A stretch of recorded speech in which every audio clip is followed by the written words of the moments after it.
In this lesson, we will very briefly examine the history and details of the Warsaw Convention and its associated documents with regard to carrier liabilities. In 1929, it was established that civil air transport carrier liabilities and responsibilities needed to be addressed, as international air transportation was beginning to boom. The Warsaw Convention started this process. Over the years, the articles of the Convention were improved on by the Hague, Warsaw and Montreal Protocols, which now mean that firm rules on carrier responsibility and liability have been established. The Warsaw Convention mandates carriers to issue passenger tickets, requires carriers to issue baggage checks for checked luggage, establishes the principle of absolute liability of the air carrier, and limits a carrier's liability to at most 100,000 special drawing rights, SDR, for death or personal injury, 17 special drawing rights per kilogram for cargo, and 1,000 special drawing rights for personal baggage.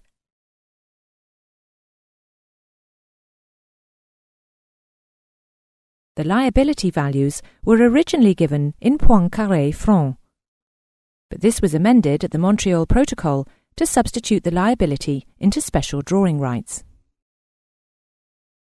The value of a special drawing right is similar to a currency, and, much like a currency, its value varies over time. The approximate value of one special drawing right is £1 sterling. For an up-to-date value of the special drawing rights, please see the website of the International Monetary Fund, the IMF.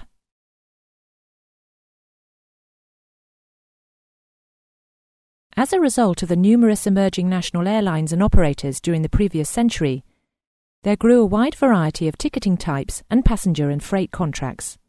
These proved very inefficient and were going against the harmonisation that ICAO had tried to set up.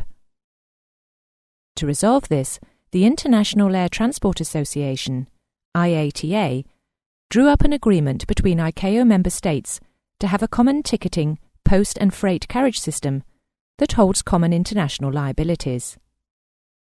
The Multilateral Interline Traffic Agreement, MITA, forms the basis of the Multilateral Interline System, MIS. Some 300 operators now accept each other's tickets and airway bills, and thereby their passengers and cargo traffic, on a reciprocal basis. A standard format for tickets and waybills exists, and resolutions govern how they are produced. This also means that a passenger can fly complex routes all around the world in one transaction and in one currency. This multilateral system helps save the world airline travel market $3 billion and demonstrates the effectiveness of cooperative practices.